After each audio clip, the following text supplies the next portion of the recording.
ሰላም እንዴት ናችሁ? የነጅሆም ኩኪንግ ቤተሰቦች ዛሬ አደይ ሰራተኛዋ አደይ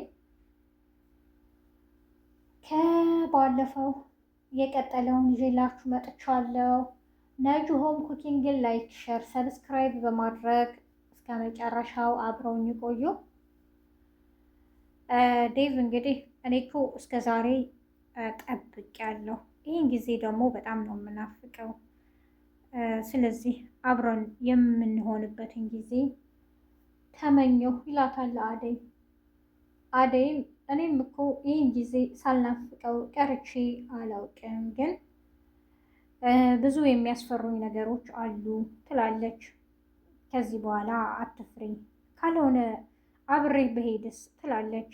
አይ አንቺ ገጠር አትሄጅም፣ ዳይመንድ ነገሮችን ያመቻቻል፣ እሱ ጋር እሄዳለሁም ይላታል። ሩታም ሁሉ ነገር ደስ ይላል ገጠር፣ እዚህ ሁሌ አንድ አይነት ነገር ነው ማየው፣ መሄድ እፈልጋለሁ ትላለች። ወደ ፍቅር እናትን በመሄድ አስፈቅዳታለች። እናትሽ ከፈቀደች ደስ ይለኛል፣ ምን ችግር አለው ትላለች የፍቅር እናት። ሩታም በጣም ደስ ብሏታል። ፍቅርም ነገሮችን ሂጄ ካላበላሸሁ እያለች ብቻዋን ታወራለች። አደይ እኔ ቁጭ ብዬ እንዴት አንቺ ዴቪን ታገቢያለሽ እያለች አሁንም በጣም ተናዳለች።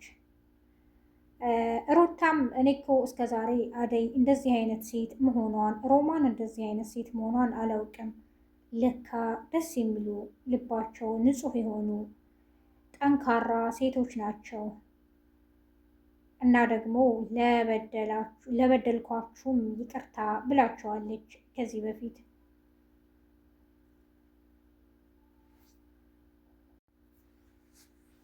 ሩታ አሁንም አሹንና ሮሚን ለማቀራረብ የማትፈነቅለው ድንጋይ የለም። ሮሚ ብዙ ነገሮች ያስፈሯት ትመስላለች። ምናልባት ከዚህ በፊት ያለፈችበት መንገድ ይመስለኛል እና እኔ ምንም አይነት ህይወት መጀመር አልፈልግም፣ አሹ ማለት ወንድሜ ነው እያለች በተደጋጋሚ ትነግራታለች። አሹ ደግሞ የተለየ ነገር ከሩታ ጋር ወይ ከሌላ ካወራ እንዴ ምንድን ነው በማለት ሮሚ ታኮርፋለች። ይህንን ግን ቆም ብላ ማየት ስላልቻለች ሩታ ያየችውን በመታዘብ ትጠይቃታለች። ሮሚም አይ ምንም አይሰማኝም እያለች ትመልሳለች። ዳይመንድ እና ኪንጎ እንደለመዱት አሁንም መስረቃቸውን አላቆሙም። አደይ በመንገድ ስትሄድ ነበር ገፍትረዋት አልፈው፣ እንዴ እነዚህ ልጆች ምን አስበው ነው መንገድ ላይ ገፍትረውን የሚያልፉት በማለት ደንግጣ ቆማ ነበር። ድንገት ዴቭ ከኋላዋ መጥቶ አይኗን ይጨፍናታል። እሷም ትደነግጣለች። እንዴ ለምንድን ነው በማለትም ታመናጭቀዋለች።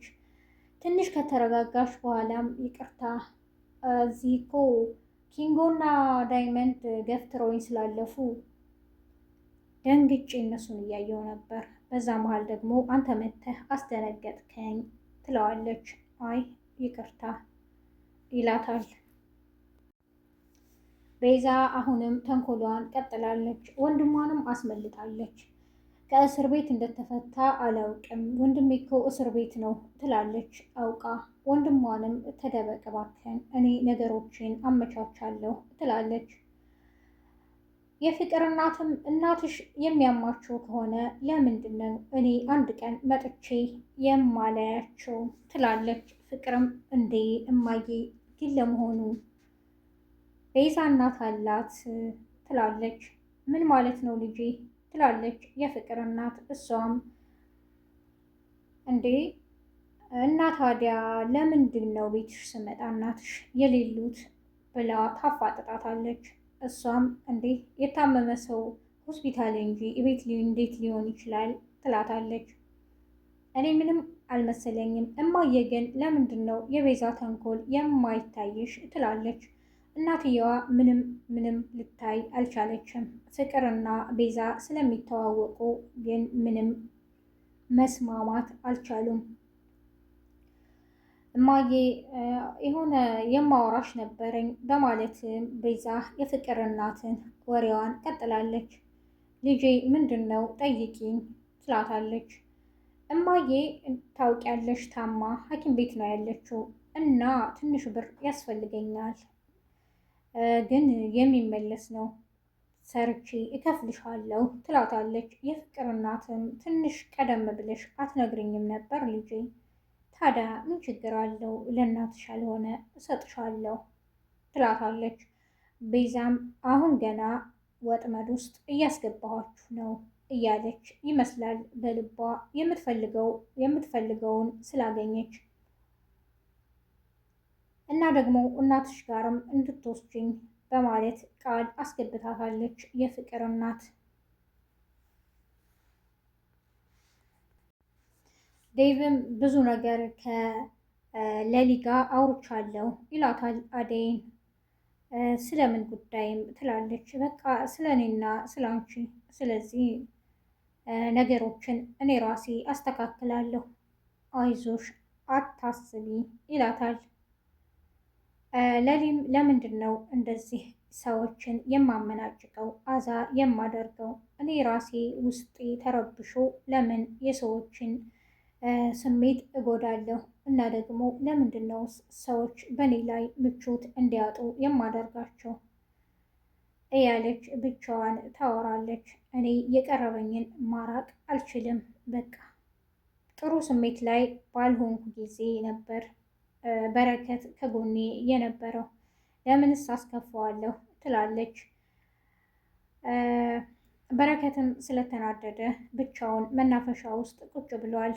ሊዲያ እየተከታተለችው ስለነበረ ድንገት ትሄዳለች። ምን ፈልገሽ ነው አንቺ ልጅ? ለምንድን ነው የምትከተይኝ? ለራስሽ ክብር የለሽም እንዴ? ይላታል።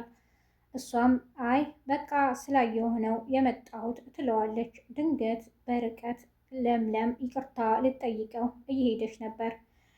ከሊዲያ ጋር ቁጭ ብሎ ታየዋለች። ሊዲያም ተንኮለኛ ናትና ለምለምን ስታይ ወደሱ ትጠጋለች። ለሊም በጣም ስለተናደደች ሄዳ ሊዲያን ታንቃታለች። የዛሬው ክፍል ይህንን ይመስል ነበር። በቀጣይ ክፍል እስከምንገናኝ ነጅሆም ኩኪንግን ላይክ፣ ሸር፣ ሰብስክራይብ በማድረግ አብራችሁን ስለቆያችሁ አመሰግናለሁ። አዲስ የምትመጡ ቤተሰቦች ላይክ፣ ሸር፣ ሰብስክራይብ በማድረግ የነጅሆም ኩኪንግ ቤተሰቦች ሁኑ። መልካም ቀን ባይ